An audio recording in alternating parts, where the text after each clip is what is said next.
Godly Geeks Studios. This is Movie Reviews. Movie Reviews. I'm AB. I'm Ryan Maniac. And today we are watching Star Wars Episode 5, The Empire Strikes Back. Yes, as part of our marathon of watching all the Star Wars movies leading up to the release of Rise of Skywalker in just a couple weeks. Yes, it comes out December 20th, and I cannot be more excited. As can I. I'm very excited as well. I'm pretty looking forward to it. Anywho, if you haven't watched any of our other episodes about the Star Wars movies that we've watched, because we've watched Episode 1, 2, 3, a Star Wars movie, Rogue One, Episode 4, you should go watch those, because I think get all caught up on that, because those are pretty good, because we're going to talk about it. So we're going to talk about all the other movies we've watched. Yeah, and we don't want you to be left behind. So yes, plus you probably are watching all the Star Wars movies leading up to Rise of Skywalker as well. I hope so, anyway. Maybe you're one of the few people that are experiencing them for the first time. And if you are, and you haven't seen Episode 5, which I don't know how that's possible, spoilers! Yes, very spoilers. I mean, this is a movie that's been out for a while, but given certain plot twists that we'll talk about later in the video, we actually do want to put a disclaimer, because there's so very few people that don't know about this plot twist. Yeah, but I do know that there's some people that just don't watch Star Wars, so they just don't care. Yes. But anywho. So the general summary of this film mostly just follows, following an attack on the ice planet of Hoth, of the Empire finding the Rebels' base and all that. It follows Luke journeying to the planet of Dagobah to train with Jedi Master Yoda in the ways of the Force to learn how to become a proper Jedi. Meanwhile, Han, Leia, Chewie, and 3PO are busy trying to escape the Empire and end up in various hijinks along the way. But let's talk about the first part of the movie. Yes, the fight with Hoth. Yes, I think that was a very enjoyable scene. It's a very iconic Star Wars battle. It's fantastic. I love that scene. It's a great scene. Plus, it's totally different from anything we've seen from Episode 4, because this is total snow, which, starting from where we were, which was a planet full of sand, now we go to a planet full of snow, and then later to a planet full of swamps and snakes. Just getting to see the wide galaxy of different environments. Yeah, so it's pretty cool that they added in this element, and then you get to see just, the different battles between the Empire and not knowing if they were going to make it off or not, and seeing Han and Leia in this tense and finally just building upon the sort of romantic element between them. That was sort of hinted at a little in New Hope, but now it's delving a bit more into it. Yeah, it's pretty cool. And then from there we move to where Luke leaves from them. He doesn't go and meet up with them at their rendezvous point. He actually goes off to the other planet to find this Master Yoda, who at the instruction of Obi-Wan. Yeah, who's trained Obi-Wan. So yeah, but when he gets there, he has no idea what Yoda looks like. He has no idea what to expect at all. He's actually expecting this great warrior, as he put it in the movie. And when he first meets Yoda, well, let's just say he does not know that he met Yoda. He's not this wise. He doesn't come off as this wise, intelligent teacher that was portrayed in all the prequels. He's more of a hermit who's kind of gone a little crazy. But I don't know if that's just him personally, in that movie, if that's his personality now, or if he was doing it as a test, because throughout the rest of the movie he's not like that. Well, from what I could tell, it was just a test. Yeah, there's just that moment where he's just like, look, this kid ain't got the patience to deal with me. Clearly, he ain't got the patience to deal with me. Which I think is a prime event, example of just, how tests can be thrown upon us without our knowledge, and how everything's a test in some form or fashion. May not be a test. So are you worthy to be a Jedi? But everything tests our patience, and so that's the first key in to being a Jedi. You have to be patient, and you can't just always be looking to the future or letting your fears or whatever guide you, because we know from Anakin that that's what happened with him. And it led him down the path of the dark side. And Yoda's like, that ain't happening again. No. So with this one, he's like, I'm going to just test him. And then he was like, no, this dude doesn't have patience. And of course, the ghost of The Force Ghost, of Obi-Wan's like, you don't understand. I was reckless once. I was like this. And Yoda's like, yes, but at the same time, you didn't turn into a Sith Lord, So it's really interesting to see how Yoda, actually takes a chance on Luke and it's like, okay, I'll teach him, and how throughout it, Luke is still fighting battles. Yeah, he learned some stuff, and he's going to learn more later on, but it's like he still is such a young man, and so this movie really shows the necessary training that you need to have to be a Jedi. But the thing I appreciate about it is that finally meeting Yoda on Dagobah and all the scenes with that, it's finally sort of getting an understanding of what the Force is. Yeah,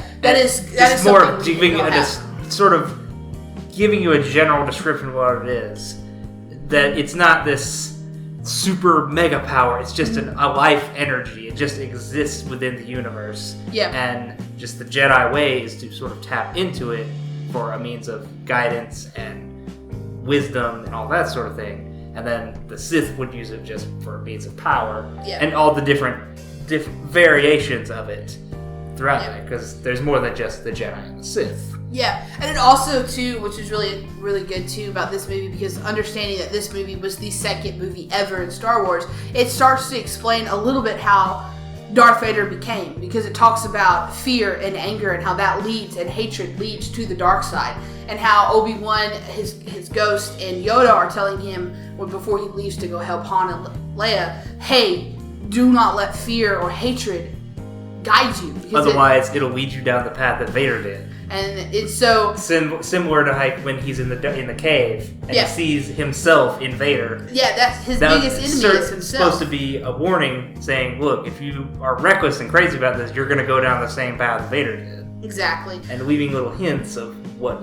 would end up potentially being in Return of the Jedi. Which is just phenomenal writing on their part, just the way that they wrote that into it, and very subtle, but also at the same time, like, big clues in the sense of like, hey, if you go this way, this is what's going to happen. And I think that's great, too, for life in general, too. I think because, like, fear, anger, hatred, it's going to leave you to be a very bitter person. It's going to leave you to be very angry and hateful and mean. And people are going to be like, why is that person so rude? It's because you got bitterness in your heart and you got anger and hatred toward whatever it is. And so here, Yoda and them are telling him, hey, you have to let go of these things to be a Jedi or to be good. Like, you cannot hold on to these resentments and you can't let fear control you.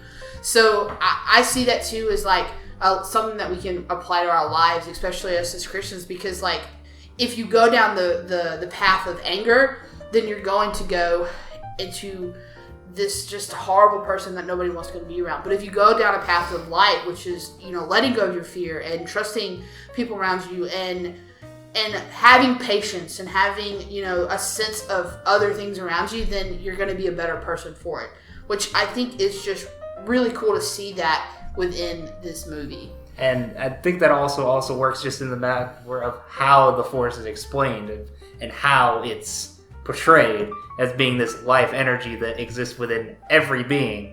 Mm-hmm. Unlike the prequels, which just said you have to have this specific thing in your blood for it to be connected to the Force in any sort of way. So that just makes it so much more exclusive. Whereas this film just says it inhabits all life forms. Well, it's all beings. And I think so that anyone has the potential to have some sort of connection to the Force. And I think they kind of pointed that out too in Rogue One. I mean, with the blind guy, you know, I'm one with the Force is with me. It was never said that he was. It was never explicitly stated. Said he was a Jedi, but I mean, you could definitely tell that wasn't just luck or skill. There's something that was there. And I think that's what George Lucas wanted in these movies, was to be like, hey, this is through everyone, but sometimes it's stronger with others than it is with some people. And, I mean, Vader said that when he felt Luke's force. He said the Force is strong with this one.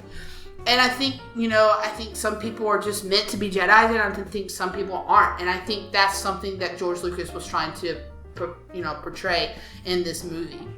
Yeah, and it's just ultimately all the stuff with Luke on Dagobah is ultimately why this one is particularly my favorite, just because it gives you so much more of a background of what the Force is and how it applies, and just an understanding of how the different ways of it work. while not specifically spelling everything out to you. Yeah, it still leaves it to mystery. There's still that bit of mystery to it, so that it's just like it can't properly be explained. It just is. The Force exists. It can't be explained. It just is. Yeah, which I think is pretty cool. And ultimately, you have to put your belief into it in order to actually get anything out of it. Like when he's trying to lift the ship. Exactly. Yoda was like, it's not the size that matters. I mean, look at me. It's about being connected to the Force. And Luke's just like, no, it's impossible. And Yoda just lifts the whole thing up. And then Luke's like, I don't believe it. And Yoda goes, that's why you fail. It's because you don't believe. And it's just, that whole, like, all those scenes with Luke and Yoda was just, they're just great because it has so much wisdom inside of it. And that's just, they're just good. They're just really good. And then... overall, the film is a lot darker than New Hope was. Yeah, I mean, a little bit. I mean, because it shows more of Darth Vader in this movie. More of Darth Vader and just hinting at the dark side. Shit, just killing people because they fail. Yeah. Killing multiple people. Not just killing them in the same room, but killing them through a freaking, like, screen. Han Solo being frozen in carbonite. Which is crazy. Betrayals and not being able to trust people was throughout the whole, at the end of the movie. Thinking that C-3PO was going to be gone forever because he was blasted with the gun, and Chewie finds him just in a million pieces. And was able to put him back together. Luckily, he was able to put him back together. But at the time when you first watched that movie, you're like, oh my gosh. It's like, oh no, something's going very wrong here in Cloud City. Someone's got to save C-3PO, and then you see everything else. And of course, the epic quote between Leia and Han happened in this movie. I love you. I know. And it's just a great line, and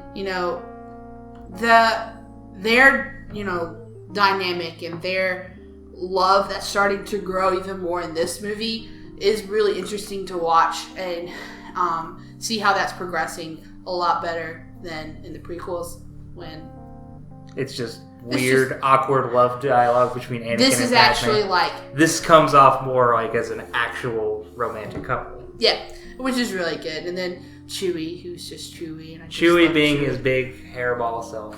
But we can't forget to talk about how Lando comes back in the movie. Yeah, If you watch Solo, then you understand the dynamic between Lando and Han a little bit more, and between what Han says about how I won my ship and that scene. But what's really interesting is how Han the whole time's like, I don't trust him, but yet it's trusting him.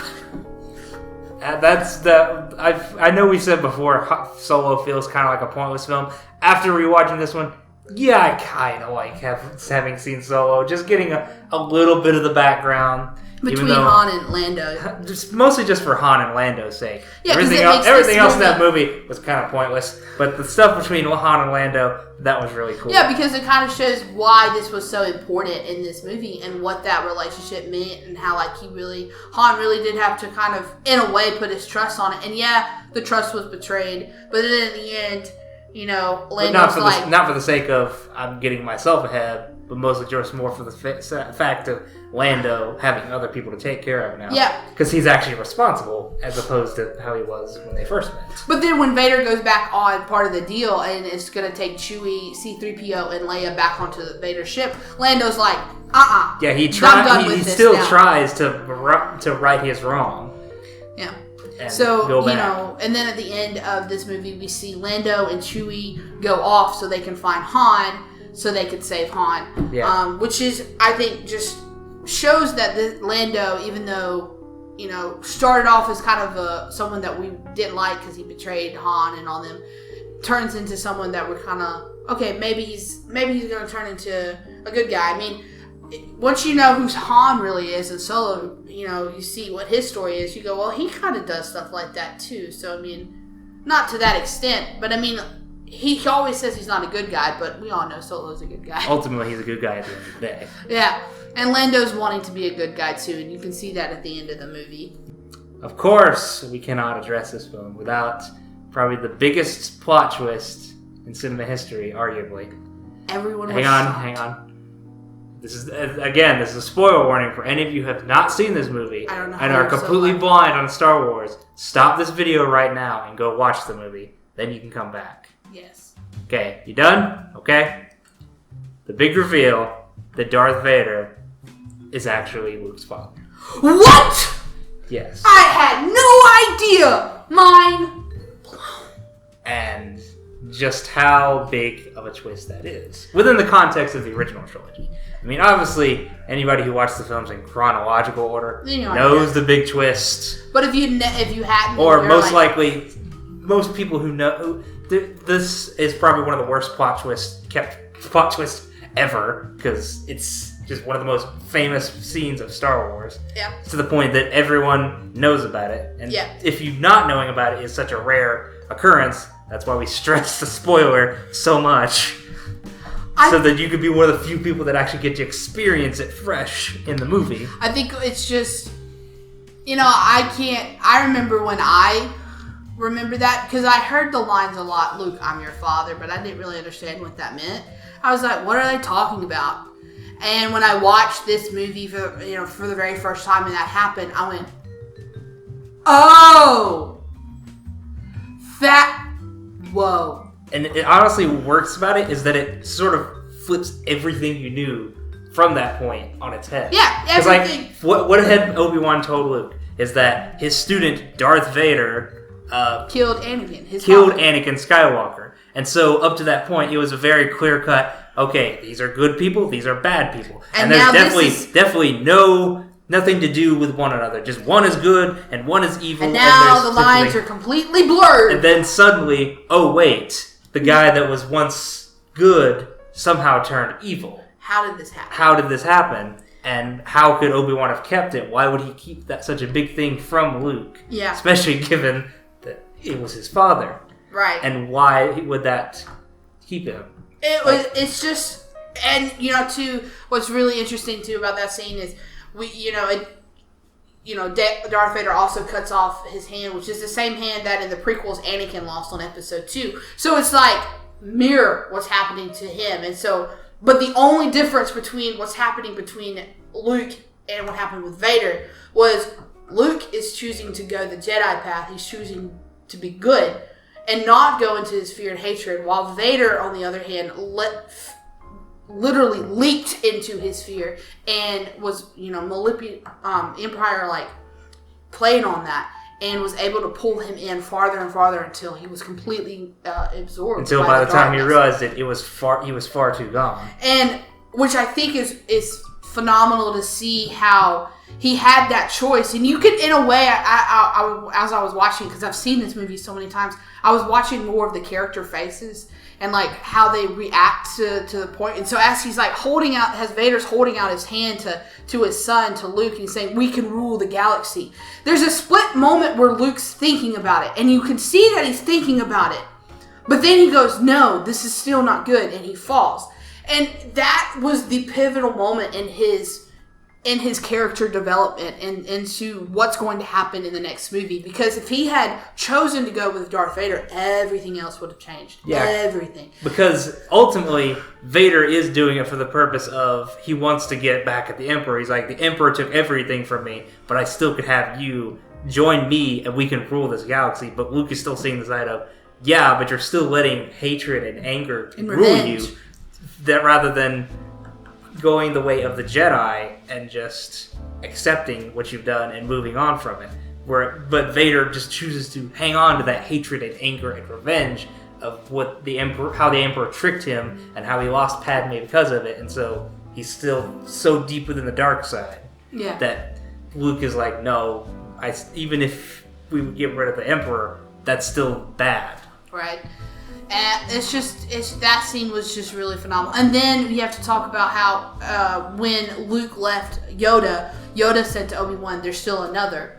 And at the time, no one knew what that meant at all until Luke is hanging onto the satellite and he cries out for Ben. And Ben, he told Luke, I can't help you if you leave.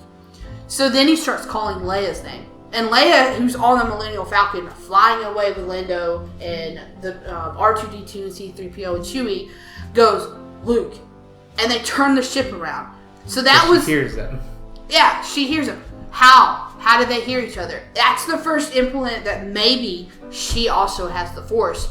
So how are they connected? How does she also have the Force? Which will be explained in the next movie.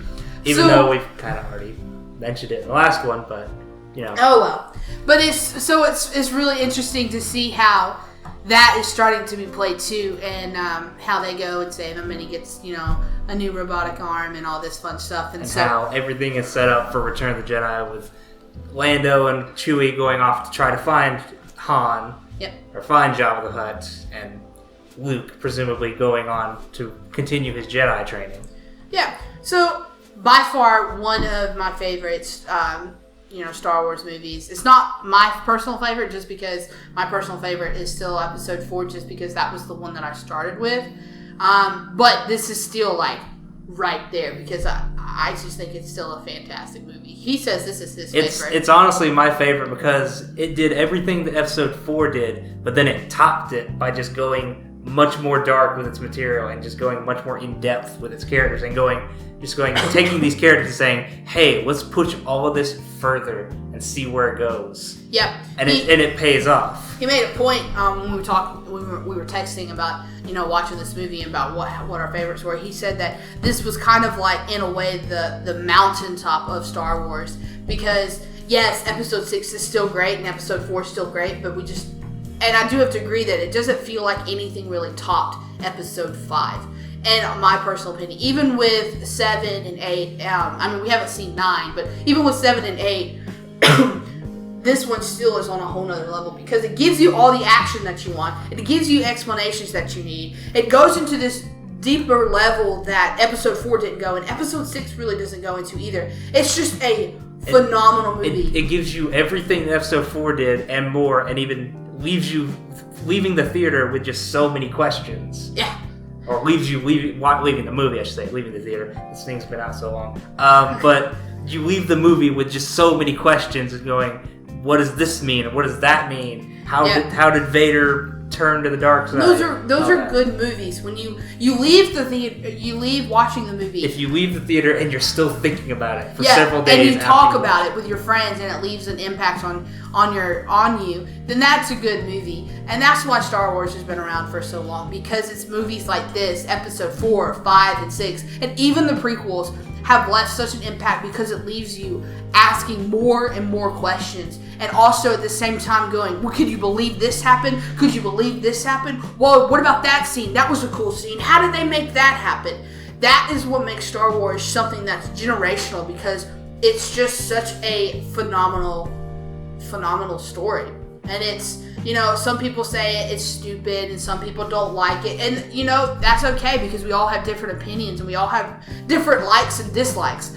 And this is one of my favorite likes, but it's something that just keeps going. And it's just, I hope in a way, yes, we're ending with the Skywalker saga, but I feel like in a way we're gonna have more Star Wars movies. And I don't want it to end. I want it to continue. Oh, it's they very specifically stated they're still gonna make some Star Wars movies, but just following Rise of Skywalker, it's just gonna be the end of the original characters. It's gonna be a completely new story. No Luke or Leia or Han or anybody. It's gonna be no Solos, no Skywalkers, nothing. It's going to be completely fresh after Episode 9, which is going to be very, very strange. Very strange. Going into. But in a way, I'm kind of anticipating just to see where Star Wars would go from here, especially, given the vast expanded universe, which isn't canon anymore, but there's so much potential of where Star Wars could go from here. So, anyway, if you liked the video, you can leave a like below. You could also comment what your favorite scene of the movie was, or what your favorite Star Wars movie is, and what you're looking forward to in seeing of Rise of Skywalker. You could tell us your reaction to the big Vader is Luke's father twist. Yeah. And what your initial reaction was when you first saw it. Yes. Or you can subscribe and see what other random videos we got going on. Yeah. We've only got a couple more of the Star Wars movies left. Yeah, we have. We have three movies. We have Episode 6 and then 7 and 8. 6, 7, and 8. That's it. Well, technically and then 4. Yeah, 4, including Rise of Skywalker. 4, possibly 5. Don't worry about it. But anyways, with all that being said, have a fantastical day or night or sleep, whatever you're watching this movie. And may the force be with you. Always.